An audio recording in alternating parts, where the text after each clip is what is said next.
많은 분들께서 관심이 있을 법한 고혈압에 대해서 말씀드릴게요. 첫 번째 강의가 되겠는데, 혈압이 있으신 분들이 굉장히 많으세요. 60대 이상에서는 50% 이상, 혹은 70대 이상에서는 거의 다 대부분 혈압약을 드시고 계시고 있다고 해도 과언이 아닌데, 요새는 또 젊은 친구들 사이에서도 고혈압이 많이 보이고 있습니다. 이렇게 병원에 가면은 대부분 혈압을 재게 되는 이유가 아무래도 혈압을 재면은 많은 정보를, 신체상에 많은 정보를 얻을 수 있기 때문에 재게 되는데, 혈압에 대해서 많은 오해를 하고 계신 경우가 있으세요. 예를 들면은 혈압약을 한번 먹기 시작하면은 나는 평생 먹어야 돼. 혹은 한번 먹기 시작하면 평생 먹어야 되니까 나는 아예 시작 자체를 최대한 버티겠어. 심지어 혈압을 먹어야 되는 위험한 상황이 돼도 그거를 안 드시고 버티는 분이 계세요. 그것도 좀 위험하신 거고, 혹은 그 혈압약을 한번 드시기 시작하면은 나는 절대 중풍 같은 거는 걸리지 않아, 쓰러지지 않아, 이렇게 오해하시는 분도 있으신데, 이렇게 뇌졸중이나 이렇게 걸리셔서 응급실에 실려오시는 분들 보면은 굉장히 혈압약을 드시고 계시던 분이 많으세요. 혈압약을 믿고서 너무 자기 관리를 소홀히 하셨다거나 잘못된 생활 습관을 가지고 있었다거나 하는 경우가 많으셔서 주의를 좀 해주셨으면 좋겠습니다. 그러면은 정상 혈압은 몇일까요? 어머님. 네? 정상 혈압은 몇일까요? 100이요. 100이요. 어머님은? 120에 70. 굉장히 비슷하게 하셨어요.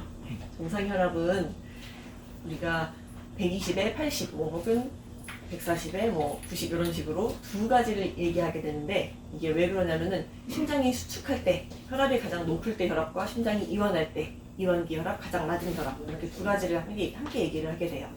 그래서 보시면은 정상 혈압은 120에 80 이하면은 비교적 안정권에 있다고 하고요. 그리고 1기, 우리가 처음 고혈압이라고 부르게 되는 1기 고혈압은 140에 90부터 이렇게 얘기를 하게 됩니다. 그 사이를 고혈압 전 단계라고 하게 되고요. 그리고 고혈압 2단계도 있어요. 좀 더 심해진 경우, 그 경우에는 160에 100 정도를 고혈압 2기라고 얘기를 합니다. 옛날에 1980년대에는 여기부터 이제 혈압약을 먹기 시작했는데, 최근에는 그 기준이 좀 더 강화돼서 혈압이 좀 더 낮아도 혈압약을 더 빨리 드시게 하게끔 이렇게 조금씩 추세가 변하고 있죠.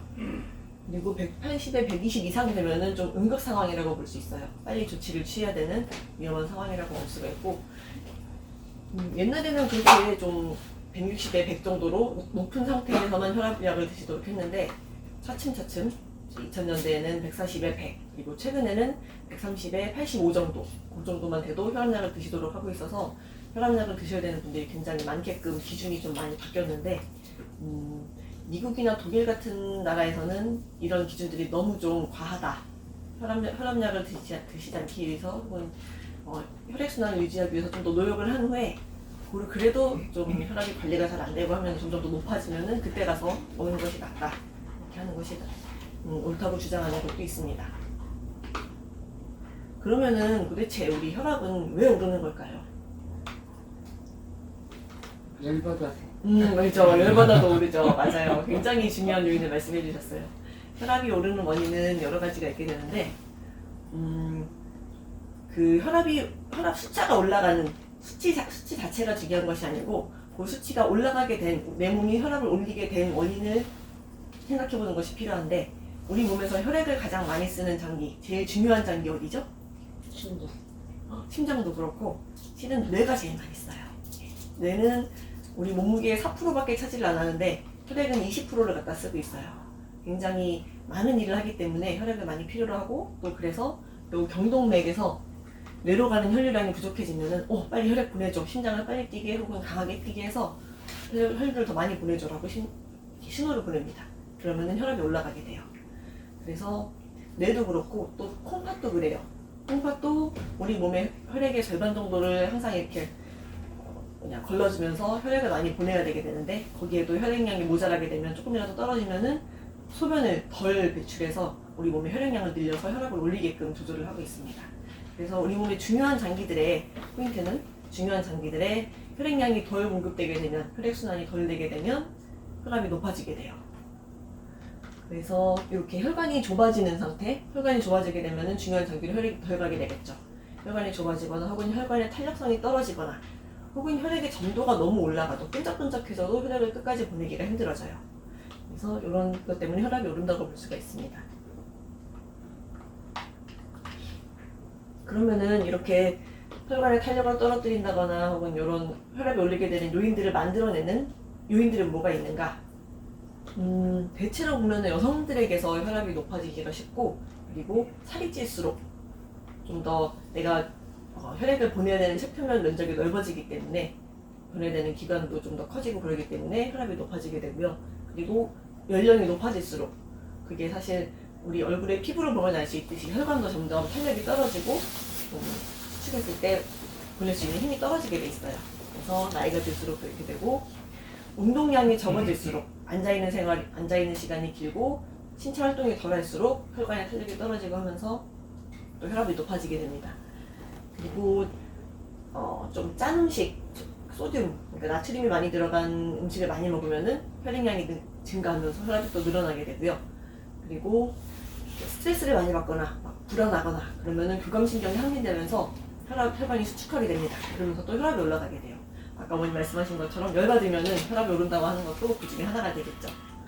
그리고 유전적인 요인이 굉장히 크죠. 부모님 혹은 할아버지 쪽에, 할아버지 할머니 쪽에 혈압이 있으신 분이 계시면은 조금 더 조심하셔야 됩니다. 그리고 카페인과 알코올, 그러니까 커피와 술 같은 걸 많이 마시면은 혈액량이, 그러니까 혈구량에 비해서 혈당이 떨어지기 때문에, 다시 말씀드리면 혈액이 진해지기 때문에 혈압이 올라가게 돼요. 그리고 담배도 그렇습니다. 니코틴, 타르 같은 것들이 혈액을 진하게 만들고 혈관을 수축시켜서 혈압을 올리게 되는 원인이 돼요. 그래서 술, 담배, 커피를 다 하시면은 좀 좋지 않겠죠. 네. 그러면은 우리가 혈관을 좀 깨끗하게 유지하고 혈압을 낮추려면은 어떤 것을 하면 좋은가? 딱 한 가지만 하자면 뭘 하면 좋을까요? 운동하면서 물 열심히 마셔. 굉장히 좋은 말씀을 딱 맞춰주셨어요. 운동. 맞습니다. 운동을 하시면은 심장도 근력이 튼튼해지고 혈관도 좀 더 깨끗하게 유지가 되고 탄력도 유지가 되고요. 그리고 바깥에 이제 돌아다니면서 운동을 하시면은 햇빛도 쬐면서 비타민 D도 많이 흡수하실 수 있고 그렇습니다. 여러 가지로 좋은 점이 많죠. 자, 이제 혈압을 해결하는 또 한 가지 방법이 있습니다. 저희 역해동반위원이 자랑하는 어혈침. 어혈침은 모세혈관의 혈액순환을 도와줘서 전체적으로 혈액순환이 좋도록 도와줄 수가 있고 혈압도 낮춰져요. 그것을 좀 이따가 논문 결과로도 보여드릴 건데, 어혈침을 오래 맞으신 분들은 이렇게 처음에는 한두 군데서만 피가 나오다가 나중에는 이제 여러 군데서 다 이제 혈액순환이 좋아지시면서 혈액이 나오는 것을 볼 수가 있고, 그리고 나오는 혈액 상태도 조금 검붉은 상태에서 붉게, 밝게 변한다고 볼 수 있죠. 혈액순환이 많이 좋아지면서. 대한경락경혈학회지에 실린 논문인데, 저희 이제 역계동반위원에서 작성한 논문입니다. 저희 어혈침을 맞으신 30분의 환자분들을 대상으로 6번 치료를 받았을 때, 어혈침 치료를 받았을 때 혈압이 어떻게 변화가 되는가 봤더니 수축기 혈압, 가장 높은 혈압이 15 정도가 떨어지셨어요. 그리고 이완기 혈압도 한 8 정도, 10 정도 덜 되게 그렇게 떨어지시는 결과를 볼 수 있었습니다. 그래서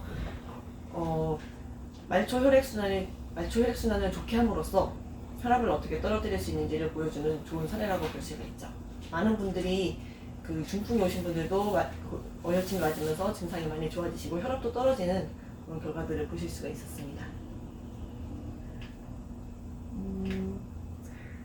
그러면은 우리가 혈압약을 어떤 수준에서 먹어야 되는지, 그리고 혈압은 왜 올라가는지 잘 아실 수 있겠죠.